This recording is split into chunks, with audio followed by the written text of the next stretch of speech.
যে 15টি আচরণ মা বাবার সাথে করলে আপনার সন্তানও তা আপনার সাথে করবে। ঘরে ফিরে আগে মা বাবার সাথে দেখা করুন, সালাম দিন, কুশল বিনিময় করুন। কিছু সময় তাদের সাথে গল্প করুন। আপনার সঙ্গ তাদের আনন্দ দেবে। বাইরে বেরোনোর সময় কোথায় যাচ্ছেন বলে যান। কিছু আনতে হবে কিনা বা বিশেষ কিছু খেতে ইচ্ছে করছে কিনা জিজ্ঞেস করুন। সুযোগ থাকলে কিছু একটা নিয়ে আসুন। না চাইতে পাওয়ায় তারা খুশি হবেন।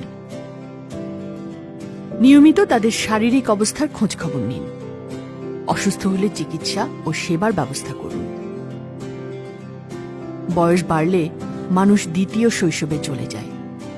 তাদের শিশুসুলভ আচরণে অসহিষ্ণু বা ক্ষুব্ধ হবেন না। এ সময় তাদের প্রতি আরও সহনশীল ও সমমর্মী হন। মতের অমিল হলেও মা বাবার সাথে তর্ক করবেন না। তাদের সাথে ধমকের সুরে কথা বলবেন না। প্রশ্নের জবাব বিনয়ের সাথে দিন। খাবার টেবিলে তাদেরকে সাথে নিয়ে বসুন। সবার আগে তাদের প্লেটে খাবার উঠিয়ে দিন। রাতে ঘুমানোর সময় আগে তাদের ঘুমানোর ব্যবস্থা করে দিন। তারপর নিজেরা ঘুমোতে যান। বড় কোনো সিদ্ধান্ত নেওয়ার আগে মা বাবাকে জানান। তাদের পরামর্শ ও দোয়া নিন। মনে রাখবেন, আপনার ধ্যান ধারণা সমকালীন হলেও জীবন ও জগৎ সম্পর্কে তারা আপনার চেয়ে অভিজ্ঞ। বাসায় কোনো অনুষ্ঠানের আয়োজন করলে তাদেরকেও সম্পৃক্ত করুন। বৃদ্ধ হয়েছেন বলে সংসারে তারা এখন বোঝা, অপাংতেয়, বাসার কারো আচরণে যেন তা প্রকাশ না পায়। মা ও অবসরপ্রাপ্ত বাবাকে বিনয়ের সাথে নিয়মিত হাত খরচ দিন।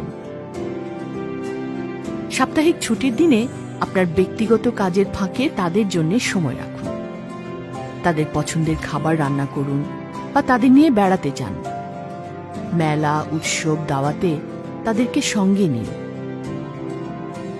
গুরুত্বপূর্ণ বা পারিবারিক বিষয়ে তাদের সাথে আলাপকালে আগ বাড়িয়ে কথা বলবেন না।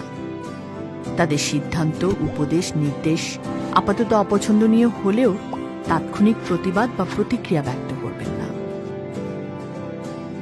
কোনো অন্যায় বা ভুল করতে দেখলে বিনয়ের সাথে তা বুঝিয়ে বলুন। তাদেরকে শুধরে নিতে সাহায্য করুন। জীবন সায়াহ্নে সন্তানের কাছে থাকার আকুতি তাদের মাঝে সবচেয়ে বেশি থাকে। এ সময় তাদেরকে গ্রামে বা নিজের থেকে দূরে শুধু গৃহকর্মী দিয়ে পরিবেষ্টিত করে রাখবেন না।